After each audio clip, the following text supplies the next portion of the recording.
LaSalle men's basketball may be over, but we are going to try to squeeze as much news out of the flagship sport at LaSalle as possible. Hello, I'm Tegan Lamont. And I'm Dana Pecora. The sun is shining, which means it's a great day to talk about some baseball. You're watching LaSalle TV's home for Explorer Athletics, SportsLine.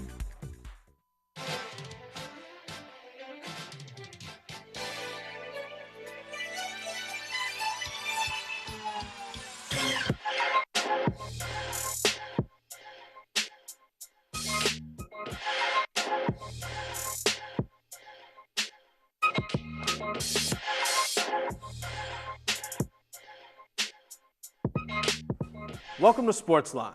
Spring sports are in full swing, and we will get you caught up on all the action. And later, Bianca Brzezicki will be giving us our Explorer report for the week. But first, let's take a look at our SportsLine top 3.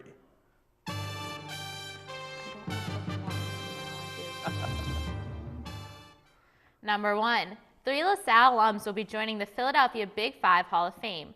Bill Bradshaw, Fran Dunphy, and Stephen Smith will be inducted on April 15th along with the rest of the new Hall of Fame class. Bradshaw, class of '69, is the only person to serve as athletic director at 2 Big Five schools. In his 2 stints with LaSalle, he saw the Explorers make the NCAA basketball tournament 5 times, 3 for the men and twice for the women. In his most recent time at LaSalle, he oversaw the hiring of coaches Ashley Howard and Mountain McGilvray. Dunphy, class of '70, is the winningest coach in Big Five basketball history. He won Big Five Coach of the Year 7 times, 4 at Temple and 5 at Penn. He is one of only 6 coaches to have over 200 wins at 2 different schools. Finally, Smith, class of '06, is a 2-time A-10 Player of the Year and ranks 7th in all-time scoring at LaSalle and 5th in all-time rebounds. Number 2, 2 field hockey players have received honors for their work off the field.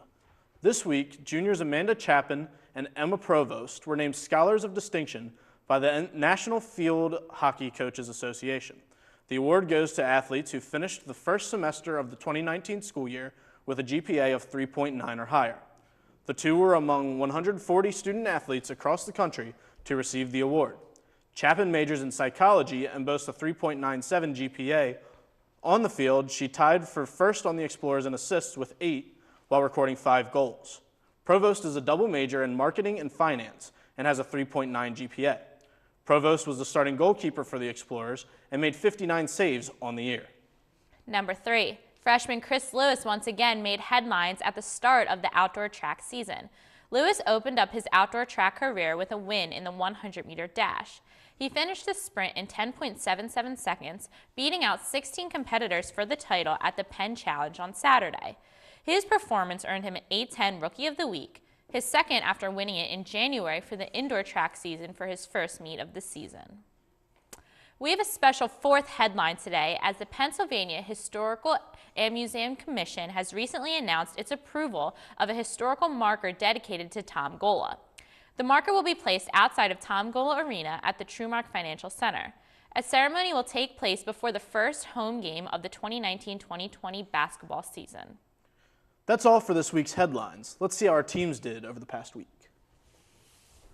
The women's water polo team had a productive outing in Staten Island, going 2-1 for their second winning weekend of the season. To start off the weekend, LaSalle burnt Siena for an 11-10 victory. Going into the final quarter, down by 1 goal, sophomore Sarah DeFusco scored 2 goals over 2 minutes to give LaSalle their victory. The blue and gold didn't have nearly as much success against Wagner. This time it was LaSalle getting burned to the tune of an 18-1 score going into halftime. By the end of the game, the 15th ranked Seahawks had done even more damage with a final score of 26-4. In the final game of the weekend, LaSalle and Villanova entered the 4th quarter tied at 10 before sophomore Madison Martinez scored 3 goals, which was enough to hold on to the lead. Baseball was swept for the first time this season by Davidson. LaSalle struggled big time during the 3-game series offensively and defensively. The Explorers looked better against Ryder, but it was a heartbreaker. By the 6th inning, Ryder had an 8-0 lead. LaSalle had opportunities to score runs in the 2nd and 3rd inning, but could not get the job done. The Explorers finally made some noise in the bottom of the 6th after a double by Nick Hopkins. LaSalle inched closer to Ryder and made it an 8-5 game. Riders scored another 2 runs in the next inning to increase their lead, but LaSalle in the bottom half of the inning scored 6 runs off 5 hits to take an 11-10 lead. Ryder later added another run to hand LaSalle a 12-10 loss. Softball had a rough week starting with a 3-game series against A-10 rival St. Louis. In 3 games, the Explorers were only able to score 6 runs compared to the Billikens' 26. The final 2 games were ended after only 5 innings due to the mercy rule, the Explorers losing the games 11-3 and 11-2 respectively. The Blue and Gold weren't able to right the ship in its next game against Villanova. Isaiah Clark has the coverage. Wednesday, March 27th, softball went head-to-head with Villanova. It was a rocky start for the Explorers as the Wildcats would rattle off 3 runs in the first 3 innings against starter Morgan Orlowski. The Explorers would finally answer back in the bottom of the 3rd when freshman Aubrey LeBoubliere hit a single to drive in 2 runs, making it a 3-2 game. Nova would retaliate with a homer in the next inning to make it a 2-run lead. But in the bottom half of the 4th, LaSalle got going. First, senior Emma Schweigert got on with a double. She was brought home on a single by sophomore Deanna Pinheiro. Next, freshman Kaylee Joyce hit a double to score Pinheiro. Finally, LeBoubliere would once again drive in 2 runs to give LaSalle a 6-4 lead. Unfortunately, the Wildcats would respond with 3 runs in the 6th and 1 in the 7th to gain an 8-6 lead. The Explorers would try and battle back, getting a homer from junior Courtney Shupp to bring the lead to just 1, but couldn't score another run in the bottom of the 7th, making the final score 8-7. Sophomore Morgan Orlowski ended with 3 Ks as Aubrey LeBouliere got 4 RBIs on 2 hits. The loss brings LaSalle's overall record to 5-16 and 0-3 in conference. For SportsLine, I'm Isaiah Clark. Lacrosse picked up their 3rd win of the season on Friday against George Washington. Sophomore Maddie Dukowski netted 4 goals in the victory. GW started out on top, holding a 2-1 lead until Dukowski tallied 2 goals and Emmy Dressel finished 1. The Colonials brought the game back within 1, but that would be the closest they would get as LaSalle scored 5 unanswered goals to help seal the 13-7 win. The Blue and Gold tried to keep the momentum going against George Mason, but ultimately fell 20-6. Bridget Ruski netted half of the Explorer goals and scored her 20th goal of the season, which also marked her 3rd hat trick of the year. The Patriots dominated the game with a 9-0 lead midway through the first half. Sarah Elias would score a goal for the Explorers, but George Mason responded with a 4-1 run to win the game 20-6. The men's tennis team traveled to Annapolis last weekend for 2 matchups against Navy and Wagner. The day began with the LaSalle doubles team narrowly dropping the doubles match in the final game. The only point of the day would come from a 6-3, 6-2 victory from Rogelio Gonzalez. Wagner would take the final 3 matches to beat the Explorers 4-1. Next would be the host of the tournament, Navy. Nassim Fengiro would battle in the first singles match, leading 2-0 until Navy came back to take the match. Navy ended the day defeating LaSalle 4-0. Men's and women's rowing continued their spring season as they took part in the Murphy Cup Regatta on the Cooper River in Cherry Hill, New Jersey. 5 crews competed for the Explorers, one of which included the 2nd Varsity 8, which advanced to the grand final and placed 5th overall. The men's Varsity 8 finished the final in front of Delaware, Villanova, and Rhode Island. Men's junior Varsity 8 finished 2nd in the preliminary heat behind Marist and advanced to the grand final to defeat Rutgers by nearly 5 seconds. Men's 3rd Varsity 8 finished 7th out of 8th place in the regatta. Meanwhile, the women's junior Varsity 8 finished the petite battle, defeating Loyola and Duquesne, and earned a silver medal position. The women's Varsity 8 closed out the regatta in last place. We are going to take a quick break, but when we come back, we'll have special guest David P. Roberts joining us on desk to get that last bit of LaSalle basketball out of our systems. Stay tuned. I haven't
dance classes.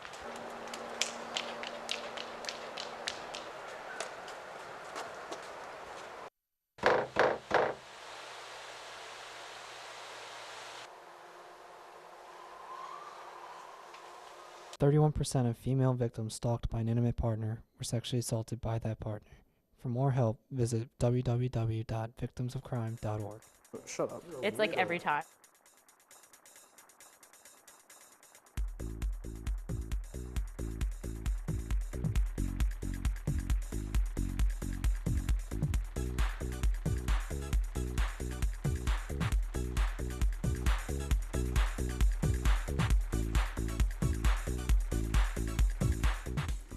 Welcome back. We're joined by Dave Roberts to talk about some recent events surrounding LaSalle basketball. Yeah, so there's quite a few transfers going on. Yes. We've got, Everyone's leaving. so far, We're four. talking about men's basketball, by the way. Yeah, men's basketball. So far, we've got four players that are not returning. No. We expect probably a fifth, but that's just speculation. As usual. So That's Tegan rumors. yeah, that's Tegan rumors. That's the thing that we Tegan call rumors. things. We here. call things when Tegan tells us we're not sure if they're true or not. We call them Tegan rumors. They end up being true most of the time. So anyway, the first guy that we should talk about is the guy that played the most minutes for the team this year, who is Tracy Carter. I'm sad about this. Yeah, TC as he goes by. He All right. transferred in from Marquette and now is transferring out. So all of the players have tweeted. We're going to read them out. Tracy's tweet said, "These past 2 years have been filled with nothing but great moments and memories. It's a bittersweet feeling, but I want to say thank you to the coaches and LaSalle University community. As for the fans, I love you and appreciate your support this year." Yeah, so I mean, obviously, as I said, he was the biggest impact on the team this year. Was likely going to have at least substantial time going forward next year. Yeah. When you talk about a leader on the team, we've talked about that the whole year. Just him like showing up and being the guy that everyone look forward to in the game. And now that he's leaving, it's kind of like who's going to be the leader in like next year and the upcoming years. Right. I mean, you still have Salle, who will be a senior next year, and he's the obvious guy that you're going to look forward to leading. He's the only upperclassman next year, I believe. I think so. Yeah, so that's putting a lot on Saul's chest. But back to Tracy, he may not have had the most production of a player. Didn't put up a lot of points, didn't put up a lot of assists, didn't put up a lot of rebounds. But he fought from the beginning of the game to the end. He was one of those guys where you could tell just every game he was putting it all out on the court. Yeah. And, that's something we needed. We were an 0-10 team. If we weren't getting wins, if we weren't, we needed at least the effort, and I think TC brought that to the court. I know it's a debate on whether he will be missed or not, or whether I think that's more of a Tegan versus me debate.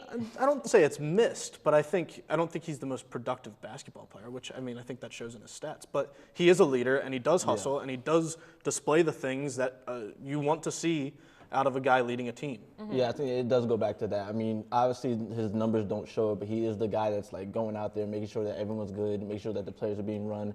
And I feel like like that is going to be missed as as a team, because you go 0-10 and you don't really know what to do, and you have guys like him and Pookie who step up and make sure they take care of what's going on the court. So I feel like he will definitely be missed, but it's now is the time for the team to come around and figure out who's going to have to step up to make sure that they don't go 0-10 again in the next season. Yeah. So now we wish TC the best of luck wherever moving forward. he goes. I'm gonna miss my man.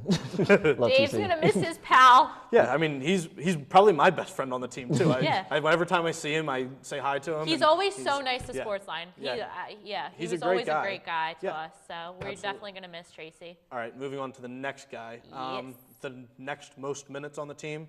He came off the bench quite a bit for us This was this a year. shocker to me. Shocker Not to Dana. gonna lie. This was a Tegan rumor that came true. I did hear this as well. So Miles Brookins is transferring out. He was a sophomore here this year. He came from California to LaSalle, played quite a bit last year, as we didn't really have many big men. Yeah. And then this year with the coming out party of Ed Croswell and Jared Kimbrough, he's seen his minutes come down to probably about where they should be. I mean, he's still a really solid bench player, but I think he wants to have starting minutes somewhere. Yeah, I think Hold on, let me pause Do on the you. tweet. Let's read his tweet about leaving. Sorry, this is important. This is how he announced it. After talking to my family and friends, I have decided to take my athletic and academic career in a different direction. I want to thank the coaching staff and the LaSalle community, as I am blessed to have spent my first 2 years of my collegiate career in a LaSalle uniform. Beautifully said, Miles. All right, Dave, finish what you're going to say. Sorry. I was going to say that, yeah, like it was a lot of competition with the big man. And, of course, he got hurt this year as well, so that didn't really help anything in his situation either. So I do feel bad in just, like, the area they were in from him being, like, one of the most important big men and then going to, all right, you're going to have to rotate with these other 2 guys. Yeah, so for sure. I mean, that was definitely tough on him for sure. And even maybe just the team, because like, that's a lot to go through. So, I mean, wherever he goes to, I hope he does the best, because that's another guy I liked a lot. Yeah. You know, we talked to a lot. And I liked him as a player, and I feel like during that time, you know, after we went 0-10, when we were doing like a little bit better, you saw him really perform well. And I don't know, I think he worked hard, and I think he's definitely going to be missed. I mean, as we said, he had to fight a little bit at the end as we had some healthier big men coming up, but I always liked him. I always thought he did well for our team. Yeah, and those numbers that they showed right there don't show a ton of offensive material, but he really is a solid offensive big man. He's got a lot of moves in the post that he can go to and consistently finish. But that being said, he and the next guy that we're going to talk about, I don't think were super surprises for me. Both of them saw drastic drops in playing time this year, and both of them probably deserve to have some more minutes at another program. Yeah, for sure. So then now we're going to move to Jameer Moultrie, another sophomore. His playing time was almost cut entirely this year. He was injured for a stretch of the year, and then with just the rotation that we had set up with Saul and Tracy and Pookie and Jack when Jack was playing and all those guys, he just didn't see the floor all that much. And, yeah, I think that is probably his biggest factor into moving on. Jameer, Do we have Jameer's tweet? All right. I want to thank the LaSalle community and the coaching staff for giving me the opportunity to be a part of the program. After a thoughtful decision with my family, I have decided to reopen my recruitment and go in another direction with my academic and athletic career. Dave Roberts, what do you got to say about that? Honestly, I think it's the right move for him, including since, since Coach Ash come in, and a lot of these guys are like, they knew Coach G, and they were here for Coach G, and then Coach Ash came in and had to go through a whole mindset. And some of the guys were okay with that, and other guys weren't. And I feel like with Jameer, that really changed like how he had to play his game, because he was our old team was very like live by the three, and that's not the same with Ash's set. So I mean, I feel like the next team he goes to, I feel like they're benefiting a lot. I know the numbers don't really show, but the man can shoot from 3, and he's deadly from 3. So. Oh, he's absolutely deadly from 3. And like you said, those numbers do not show it all that well, but it says he played in 16 games. He probably didn't average very many minutes in those 16 games. He's a really good offensive player, but he's a guy that lacks in size, quite honestly. He's not a big guy, and he's not a real great defensive presence, which is what Ash kind of wants. He wants the hustle, the defense, and then the shooting too. But I think Jameer, like Miles, will have success at another program and get a lot of minutes. Yeah. We wish Jameer good luck. I don't think we wish Miles good luck. We wish everyone good luck. All right. So this last player, it's a Dana favorite. It hurts my heart. And it's not because he played a whole heck of a lot, just because I really love him as a person. I think he was a great addition to the sideline, to the team. Yeah. But Kean Sullivan is transferring. He's that really, really, really tall Irish kid. I believe he is 7'2" or 7'3". You can't miss him. He anyway, on the door. Yes, he does. On Twitter, he said, "Blessed to say that I'm graduating from LaSalle University this spring. I want to thank everyone at the university for everything. With 2 years left of eligibility, I plan on graduate transferring to another program to play and pursue a master's degree. Kean, I will miss you. We'll all miss you. Good luck to wherever you decide to go." Yeah, he deserves to play. So he deserves to play. Yeah, he's going to get somewhere. some minutes somewhere. Yeah. He hasn't gotten very many here. So. All right, and now we are going to update you on BJ Johnson. BJ Watch, Johnson Watch. Anyway, Johnson Watch, we're going to update you. Johnson Watch, that's a great name. Yeah. After 2 10-day contracts with the Atlanta Hawks, LaSalle alum BJ Johnson returned back to his G League team of the Lakeland Magic. Johnson's NBA debut saw him shoot a perfect 4 for 4, including 3 3-pointers for 11 points and 2 rebounds. Overall, he scored 3.5 points per game and averaged just over 1 rebound per game in his 6 games, in which he averaged about 7 minutes per game. In his first game back with the Lakeland Magic, he put up 34 points to lead them to a win and seal a first-round bye in the G League playoffs. Wow, BJ's doing great. So I'll take it to start here. Take it. I think that the Hawks didn't really give him a fair shot. He came in, his debut, he played great, played a phenomenal first game, went 6 of 6, and then played like no minutes for the rest of the time there. He signed a second 10-day contract, and I literally don't think he played a minute on that second-day contract. Then he goes back to the G League and just absolutely lights it up in his first game back. I think he's a guy that legitimately has a shot to be an NBA player, to be a bench player coming off. If he can work on that defensive side where he really kind of struggled in college and I'm sure has been putting in the work as a G League player, if he can work on that, he's definitely an NBA guy. He's a 3-and-D guy at the minimum. And that's something that every NBA team wants to have coming off the bench. And I think it's tough for him just coming into the Hawks where like they're rebuilding and their main guy's trying to win Rookie of the Year right now, so not even focused on like developing actual like players. Like it was tough for him, but that's why he went back to the G League and showed what he could actually do and what he knows how to do. So 34 points is a lot to NBA teams, and I don't think that's going to go quiet. No, I don't think so either. All right, well, we're really proud of BJ Johnson. He's making LaSalle proud for sure, and we'll continue to keep you updated as things progress for him. But we're going to take our final break, but when we return, SportsLine correspondent Bianca Brzezicki will give us the lowdown on baseball's upcoming series.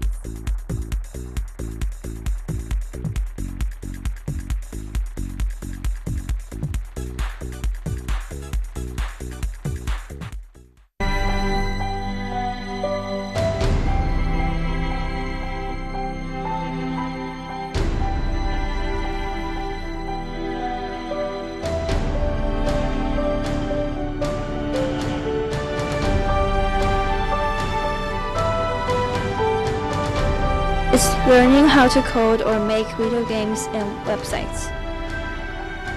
Not only can you post videos online, you can make your own.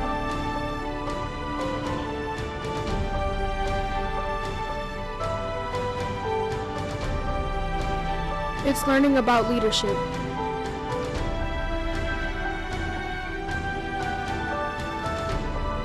Together we are Tech Girls.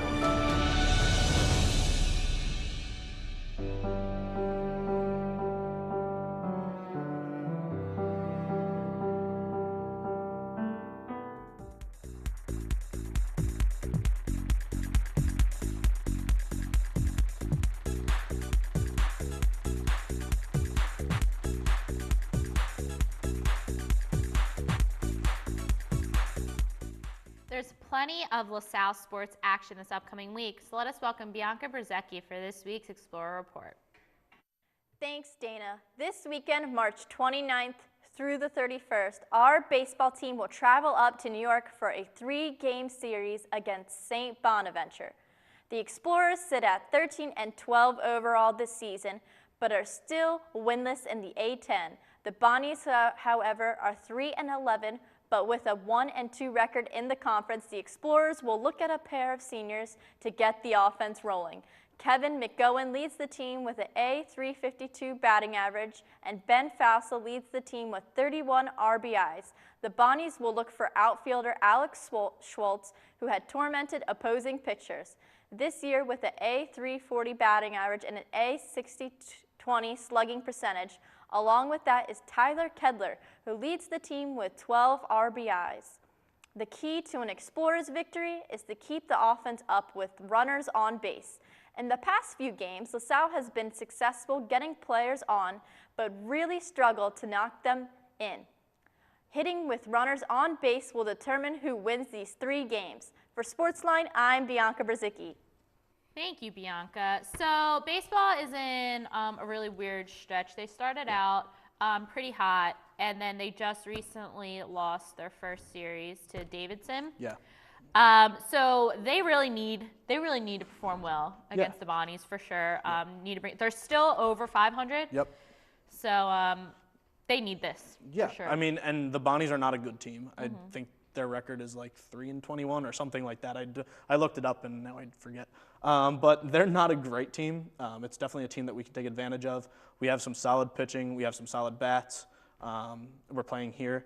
So all those things lead me to believe that we should be able to handle them, but we'll see how it goes. It's baseball. Anything can happen. Yes, that is true. All right, we do have picks for this, so I'm going to let Tegan take it away. I have optimism, but like I said, it's baseball. I think we could sweep them, but I have us winning the series 2-1.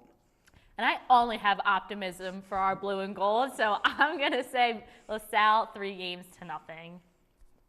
And Bianca has a pick. LaSalle will win this series 2-1. She agrees with Tegan.